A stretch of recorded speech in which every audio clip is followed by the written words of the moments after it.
गणपति बाप्पा मोरिया, मंगल मूर्ति Moriya. Hello दोस्तों, दिल में हर्ष उल्लास उमंग लिए हम शायरी सुकून की टीम की ओर से आप सभी को गणेश चतुर्थी के इस अत्यंत शुभ अवसर पर दिल से बहुत सारी शुभकामनाएं देते हैं।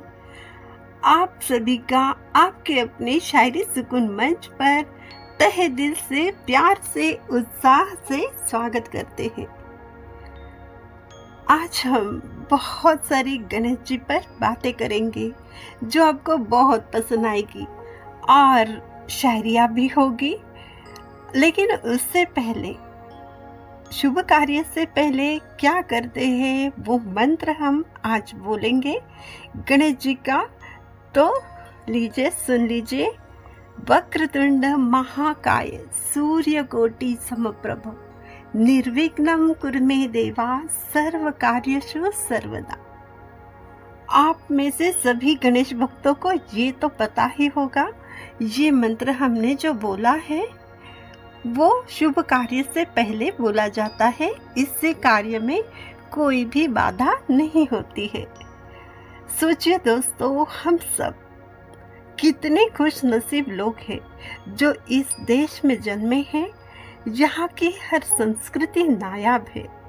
परंपरा, उत्साह, पूरा साल हमारा कितनी खुशियों के साथ गुजरता है। और ये गणेश उत्सव देश में घर घर में, विदेशों में भी मनाया जाता है। दुनिया के किसी भी कोने में हम अपनी संस्कृति, अपनी परंपरा, हमारे उत्सव हम नहीं भूलते हैं। भाद्रपद माह के शुक्ल पक्ष की चतुर्थी को श्री गणेश उत्सव मनाया जाता है और वो अनंत चतुर्दशी तक बड़े ही धूमधाम से मनाया जाता है। पूरे देश में मनाए जाने वाला ये उत्सव, इसकी शुरुआत कहाँ हुई? पुणे, महाराष्ट्र से। सबसे पहले छत्रपति शिवाजी महाराज जी ने 1630 या 1680 में ये त्योहार मनाने की शुरुआत की थी। उनकी माता जिजाऊ जी ने पुणे के ग्राम देवत कस्बा गणपति की स्थापना की थी। उसके बाद 18वीं सदी में पुणे में पेशवा काल में शनिवारवाड़ा, ये जो स्थान है, वहाँ पर श्री गणेश जी की हर्षोल्लास से स्थापना हुई थी। उसके बाद सार्वजनिक गणेशोत्सव की स्थापना का पूरा श्रेय लोकमान्य बाल गंगाधर जी तिलक जी को जाता है, जिन्होंने देश के हर जाति धर्म में एकता बनाए रखने के लिए अंग्रेजों के खिलाफ लोगों में देश भावना, देश प्रेम जागृत करने के लिए सार्वजनिक गणेशोत्सव की स्थापना की थी। हर जाति धर्म के लोग ये त्योहार तब से अब तक बड़े ही धूमधाम से, श्रद्धा से देश में, विदेशों में भी मनाते हैं। महाराष्ट्र में गणेश उत्सव तो अद्भुत होता है, अवर्णीय होता है, शब्दों से परे एक ऐसा अनुभव जो जिंदगी का यादगार लम्हा बन जाए। हम तो ये कहते हैं, अगर आपने महाराष्ट्र के पुणे या मुंबई का गणेश उत्सव का अनुभव नहीं किया तो जिंदगी व्यर्थ है जी। गणेश जी के भक्ति में डूबकर, सारे गम परेशानियां भूलकर गणेश जी के चरणों में खुशियों का खजाना पा लेते हैं। महाराष्ट्र के दिल में, घर में, गली मोहल्लों में, मंदिरों में गणपति बाप्पा का जय घोष होता है। पुणे के श्रीमंत दगड़ूशेठ हलवाई गणपति जी, क्या कहे, ये एक अनुभूति है जिसे शब्दों में नहीं समझाया जा सकता, सिर्फ अनुभव किया जा सकता है। क्या रूप है, क्या रुबाब है उनकी सजावट। आंखें पलके तक झपकना भूल जाते हैं। भगवान दिल दिमाग में बस जाते हैं कि हम किसी दूसरी दुनिया में खो जाते हैं। गणेश उत्सव में शुभ मुहूर्त पर गणेश जी की स्थापना की जाती है। हर एज ग्रुप के लोग ढोल ताशा के साथ नाचते गाते घरों में, पंडालों में गणेश जी की स्थापना करते हैं। पंडालों की बहुत खूबसूरत सजावट होती है। लाखों लोग दर्शन के लिए आते जाते रहते हैं। सुबह शाम पूजा आरती भोग अर्पण किया जाता है। सांस्कृतिक प्रोग्राम, मनोरंजन के प्रोग्राम भी होते हैं। विघ्न विनाशक, बुद्धि के देवता, हर दुख हरने वाले बाप्पा जी अपने साथ एक चैतन्य ले आते हैं। उमंग उल्लास हर एक के दिल में भर देते हैं। एक ही धुन होती है, भक्ति नाद चारों ओर गूंजता है। गणपति बाप्पा मोरया। गणेश जी के आगमन के साथ ही चारों ओर खुशियां छा जाती है। हर कोई सिर्फ भक्ति के रंग में रंगता है। पूजा पाठ भक्ति भोग, बाप्पा जी के अत्यंत प्रिय मोदक लड्डू का भोग चढ़ाया जाता है। श्री गणेश जी को खुश किया जाता है। लाल पुष्पों से, दुर्वा से उनकी पूजा की जाती है। अनंत चतुर्दशी तक रास्तों पर गणेश भक्तों का जन सागर उमड़ कर आता है। मुंबई में सिद्धि विनायक, लालबाग का राजा, मुंबईचा राजा, बहुत सारे गणेश जी बेहद लोकप्रिय हैं। मन को मोहने वाली बातें हैं, रोचक बातें हैं। भक्तों की सच्ची भक्ति से प्रसन्न होकर उनकी सारी मन्नतें पूरी कर देते हैं। एक शायरी अर्ज किया है, गौर फरमाइए। जय गणेश जी कर देते हैं दुख दर्द विघ्न दूर सारे। जब जब हम भक्ति भाव से विघ्न हरता को पुकारे। जब जब हम भक्ति भाव से विघ्न हरता को पुकारे। दुखों के भंवर से हमें निकाल कर दुख हरता सबका जीवन सवारे। दुखों के भंवर से हमें निकाल कर दुख हरता सबका जीवन सवारे। मंगल मूर्ति के भक्त कभी किसी मुसीबतों से कभी ना हारे। बहुत खूब, बहुत खूब। बोले दोस्तों, जो हमने कहा सच कहा ना। गणेश जी के जो भक्त हैं इस बात से कभी इनकार कर ही नहीं सकते हैं। गणेश जी का नाम ही तो विघ्नहर्ता है। हर हाल में भक्तों की रक्षा करते हैं, विघ्नों का नाश करते हैं। दोस्तों, आपको बता दें, आज की सभी शायरियों को लिखा है, स्क्रिप्ट को भी लिखा है शायरी सुकून मंच की स्क्रिप्ट राइटर सोनम सोनारिया ने, हमने ही लिखी है। और एक ज़रूरी बात कह दें, अगर आप शायरियाँ सुनना चाहते हो, शेयर भी करना चाहते हो, तो shairisukoon.com और स्पॉटिफाई जैसे 17 से ज़्यादा अन्य प्लेटफॉर्म पर जाकर शायरी सुकून को सर्च कीजिए, फॉलो कीजिए और अपनी मनपसंद शायरियों का आनंद लीजिए। यहाँ पर आपको भगवान जी पर भी लिखी हुई बहुत सारी खूबसूरत शायरियाँ मिल सकती है। त्योहारों पर लिखी हुई शायरियाँ मिल सकती है। आपके हर फीलिंग से जुड़ी शायरियों का खजाना सिर्फ आपके लिए है। दोस्तों, आप तो जानते हो, गणेश जी विद्या बुद्धि के दाता, मंगलकारी देवता है। सबसे पहले उनकी पूजा अर्चना की जाती है, प्रथम पूजनीय है। 10 दिनों तक गणेश उत्सव के बारे में पुराणों में लिखी एक कथा के अनुसार माता पार्वती में मातृत्व की इच्छा जागी। नहाने से पहले शरीर पर लगे चंदन उमटन से एक मूर्ति बनाकर उसमें उन्होंने दिव्य शक्ति से उसमें प्राण डाले और वो मूर्ति पहरेदार बनाकर दरवाजे पर खड़ी कर दी। भगवान शिव को जब पार्वती माता से मिलना था, तब इस पार्वती नंदन ने माता का आज्ञा का पालन करते हुए उन्हें अंदर जाने से रोका। अपनी जिद बिल्कुल न छोड़ी। अपने शक्ति पर बालक को बहुत घमंड हो गया और दोनों में युद्ध भी हुआ।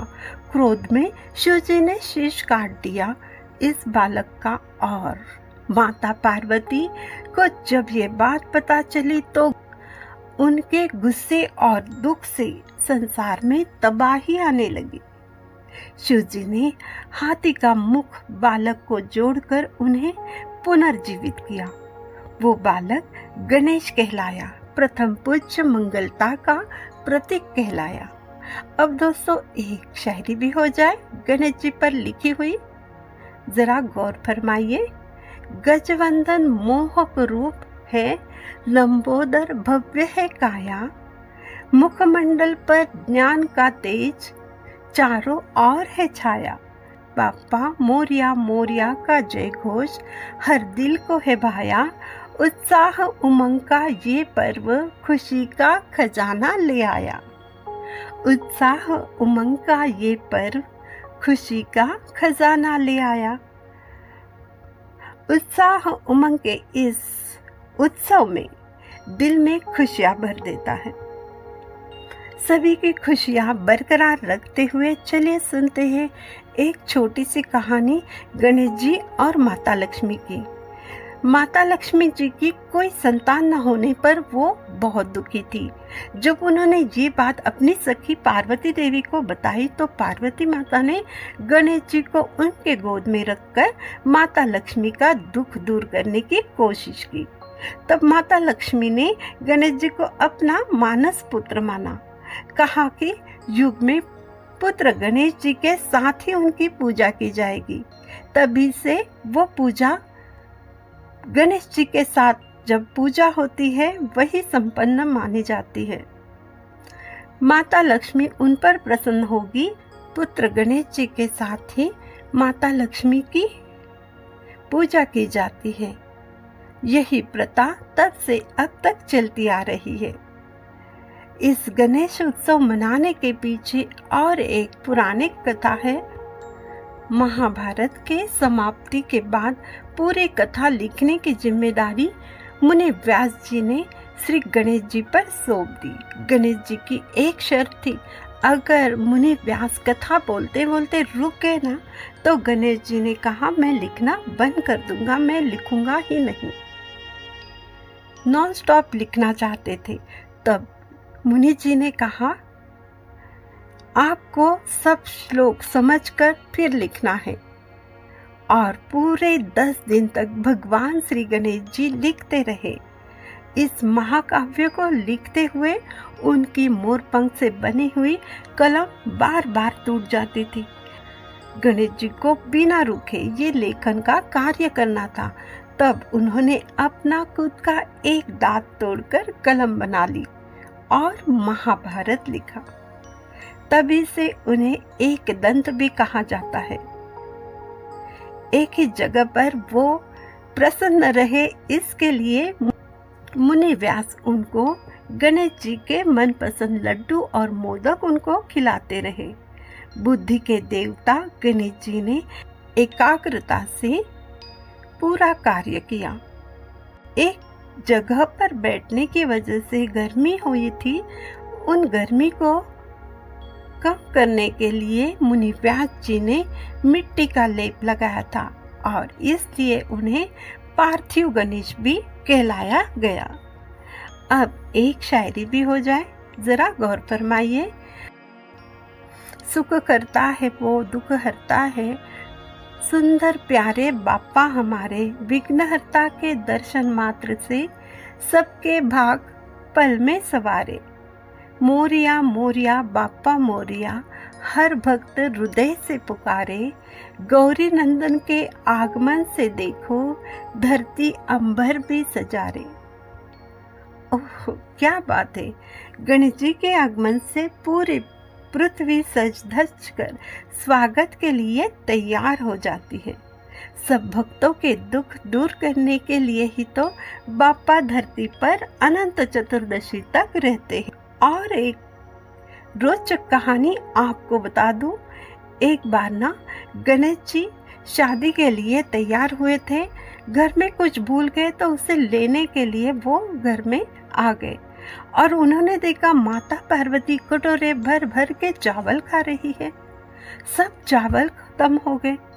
गणेश जी ने माँ से पूछा उनके चिंता का कारण।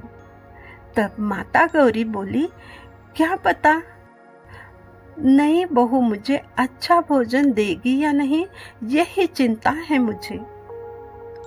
फिर गणेश जी बाहर गए, केले के तने को तोड़कर वहां आ गए और उन्होंने कहा, ये है आपकी बहू, ये आपको भूखा नहीं रहने देगी। आपकी भूख की समस्या अब नहीं रहेगी। दोस्तों, आपको तो पता है केले का वृक्ष कितना उपयुक्त होता है। और हाँ, सास होने पर बहू कैसे मिलेगी ये भय तो माँ दुर्गा को भी था। एक छोटी सी कथा तुलसी जी की भी सुन लीजिएगा। लास्ट है, गणेश जी को तुलसी अर्पित क्यों नहीं की जाती, इसके पीछे की ये कथा है, बहुत छोटी है, सुन लीजिएगा। उसकी कहानी ये है, एक बार गणेश जी जो ब्रह्मचारी थे, तपस्या कर रहे थे। बहुत खूबसूरत जेवर पहने हुए गणेश जी बहुत ही खूबसूरत लग रहे थे। वहां से गुजरी तुलसी जी उन पर मोहित हो गई। उन्होंने उनकी तपस्या भंग कर शादी की इच्छा जताई। गणेश जी ने इनकार किया और कहा वो ब्रह्मचारी है। इस पर तुलसी जी ने गुस्से में उन्हें 2 शादियों का शाप दिया। गणेश जी ने भी तपस्या भंग करने पर तुलसी जी को राक्षस से शादी का शाप दिया। बाद में तुलसी जी वृंदावन जालंधर से शादी हुई। गणेश जी की शादी रिद्धि सिद्धि से हुई। दोस्तों, अभी समय पर भी ध्यान देते हैं और आपसे विदा लेते हैं। आपसे फिर मुलाकात होगी यही शायरी सुकून के सुकून भरे प्यारे से मंच पर। भगवान गणेश जी को हम नमन करते हैं और आपसे इजाजत लेते हैं। मेरी यानी सोनम की आवाज़ में शायरी पेशकश सुनने के लिए आप सभी का तहे दिल से बहुत बहुत शुक्रिया। अब एक साथ चलिए बोलिए एक साथ, गणपति बाप्पा मोरिया।